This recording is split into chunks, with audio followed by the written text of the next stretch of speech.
Hi everybody, so my team decided to do a presentation on the role of a cultural helper on an interprofessional team. This video here is to show you a little bit of the experiences that we had touring the Royal Alex while shadowing and learning some of the work that cultural helpers do to help increase patient-centered care. One of the core duties of being a cultural helper is to provide spiritual and cultural aid to patients in hospitals, helping a patient mentally and decreasing a patient's anxiety. One of these aids for Indigenous patients in particular is a smudging ceremony. A smudging ceremony is a tradition performed from the Indigenous community to cleanse your body and your spirit. We had the pleasure to learn about this tradition and see how this helps bring patient-centered care into the big picture. We wanted to share what this looks like with you guys, and later we'll explain our experiences with patients and this tradition.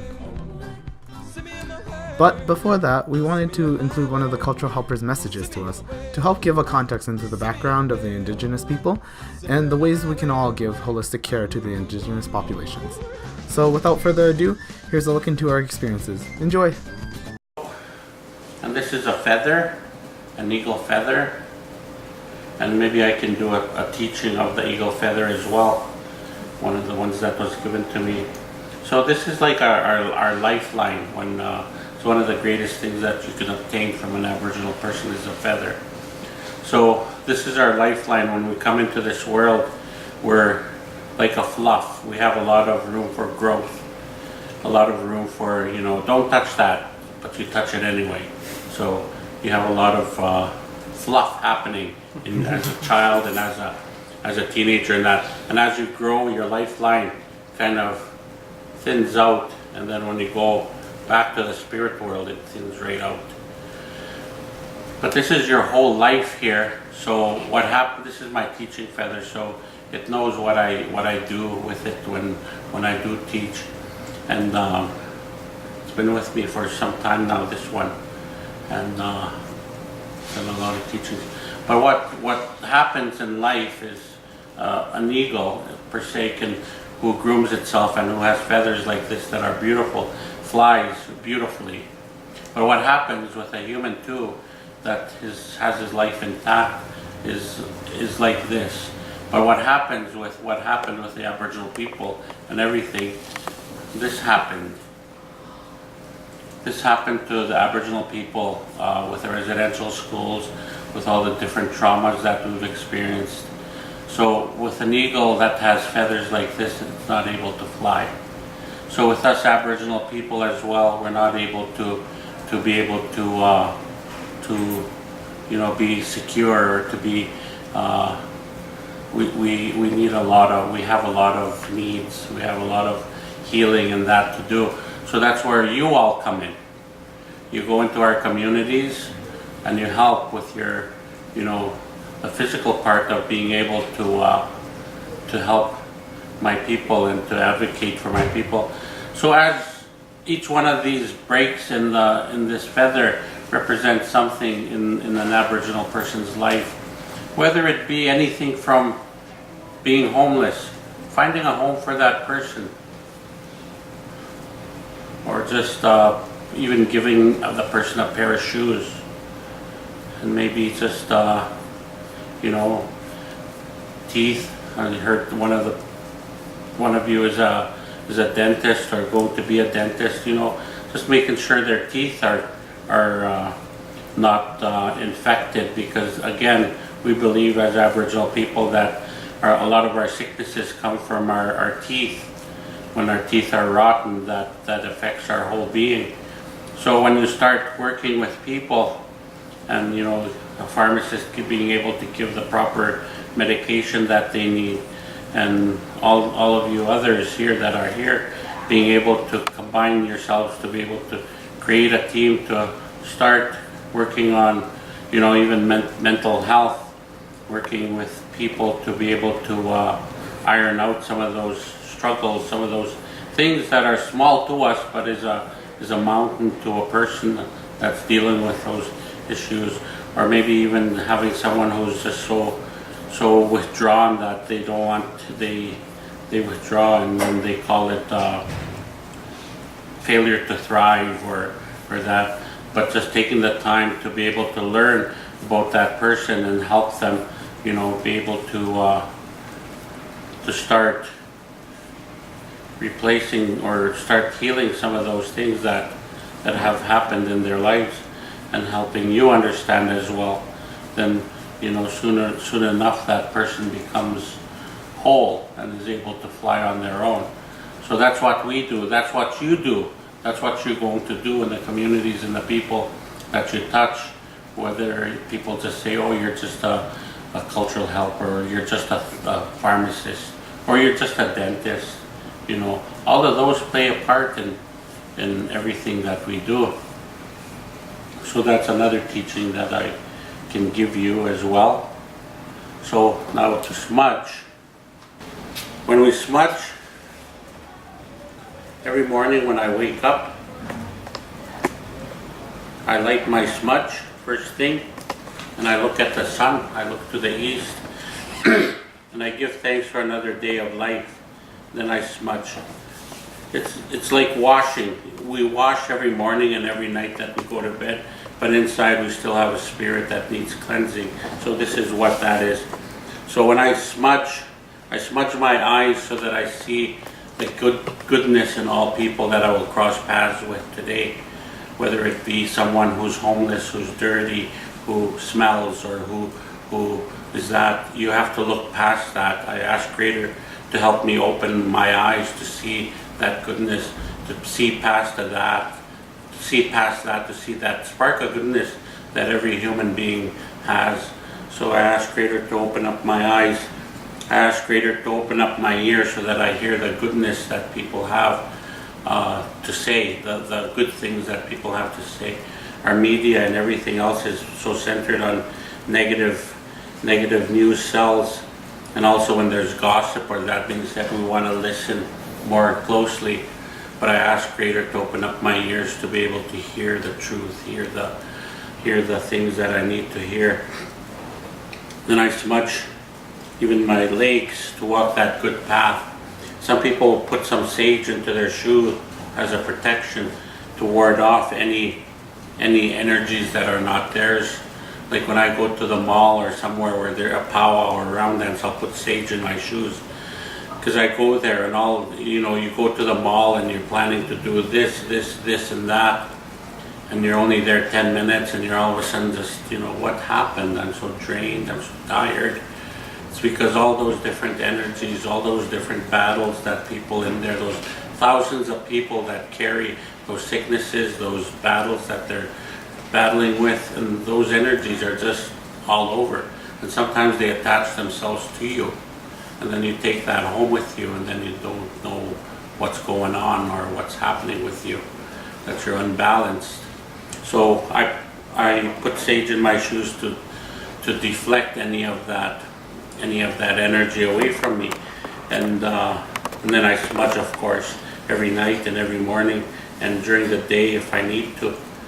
So I smudge my legs, I smudge my arms, my shoulders to uplift any stresses that I might be carrying or anything.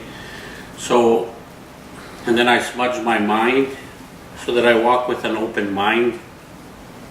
And I smudge my heart so that I walk with an open heart as well.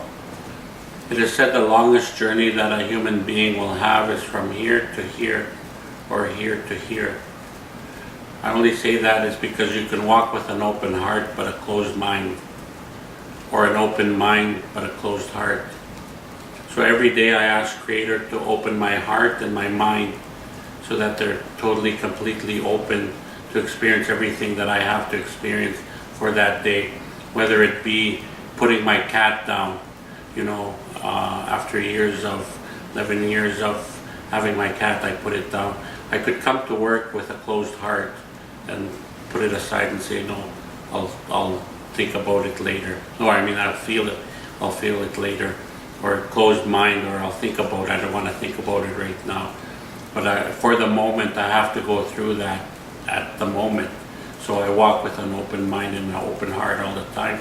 And I ask Creator to help me do that. I even smudge my nostrils so that I smell the things that I need to smell. So basically smudging all my senses as well, so that I see the things I need to see, hear the things I need to hear, smell the things I need to smell, think about the things I need to think about, and taste the things I need to taste for that day. And finally, I will smudge my mouth. I smudge my mouth because it's probably the most powerful tool that a human being has, is the mouth. So you have two of everything. You have two eyes to see things twice. Even your brain is divided into two. You think about things twice before you react. You smell things twice. You have two nostrils. You have two ears, two hands, two legs, but you are only given one mouth. So whatever comes out of your mouth, you're responsible for, and you only get one chance, and you're responsible for whatever. So that's why we are very careful as to what we say or how we say things. And the mouth, you could create a relationship for 75 years, and it could take 3 words to come out of your mouth to destroy that. So that's the power of the mouth. So I smudge my mouth twice every morning. So that even though that some of the things that I'll see and witness, I have to be able to not react. And that's so. With that, is there any questions? Anything else to add? I usually smudge my legs so that I walk a good path. Yeah. And you could smudge where my knee, I had surgery 2 years ago, it still bothers me. So I asked Creator to help me for the day, not for it to affect my ability to do the work that I'm called to do. So, or, some people have a broken arm or somewhere where they need healing. So they ask for healing. So, yeah. So we can smudge anywhere in the hospital. Yeah. This here is negative pressure already, so we're allowed to people coming here on their own. Yeah. But elsewhere we all have our own medicines that we carry around with us. We have different units. Daily I usually go to the ICU to the emergency. There's a room there where we can smudge. And there's deaths that happen there, so we do that piece. They bring families here too, sometimes even bodies. In the morgue. Well, Or even the person before they pass, they brought a body here, a person, patient here last week. So the family can be here with him. So yeah, it's really, we're really fortunate that we have a CEO right now in Alberta Health Services that's really Aboriginal friendly and really is looking at a holistic way of the care that we do. All of you, most of you probably look after the physical being of the patient, the nurses as well, and then the mental part.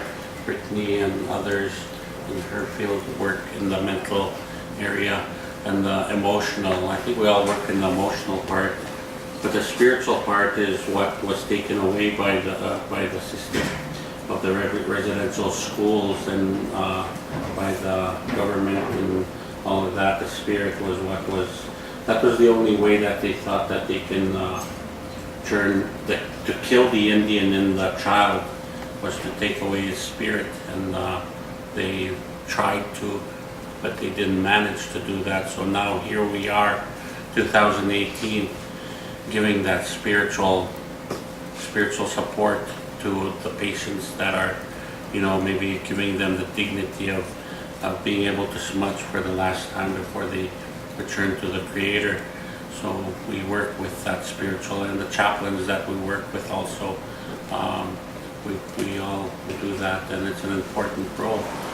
Sometimes we hear comments like, "Oh, you're just a cultural helper," or that, and "Oh, you're just a doctor." No, you know. So you can't really say, you know, you're not, or we can't. Every discipline is important because we're all multidisciplinary. Yeah. So everybody's role is unique in their own way, and we all work together for the benefit of the patient, because it's patient-centered care. Yeah. Or telling a patient, "Oh, get over it." It's just like one of those craps in the feather. Get over it. It's just a little thing, when really it's not a little thing to that person. It's a mountain. It's something that is preventing that person from growing or moving on. So we hear a lot of that too. Get over it, and you know. And it's been, and when we ask them, "Well, do you know when the residential schools were last closed?" And they don't have no idea because they refuse to learn. But when you educate them that it was just 1996, and they're like, "Oh."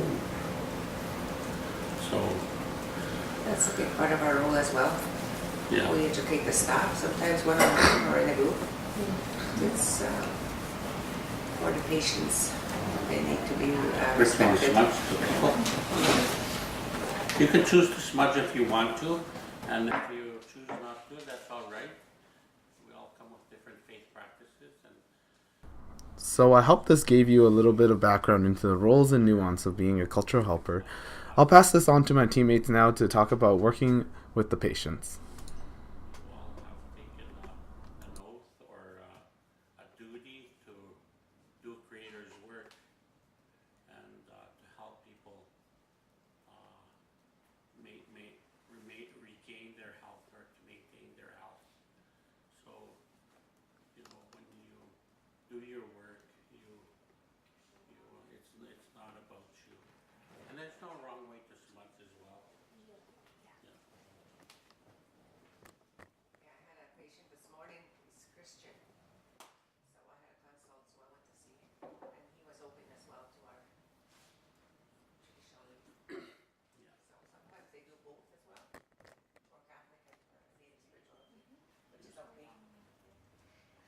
And when you're overwhelmed and when you're at that place of being on your deathbed, you grasp at anything that it's just like when you hurt yourself or when something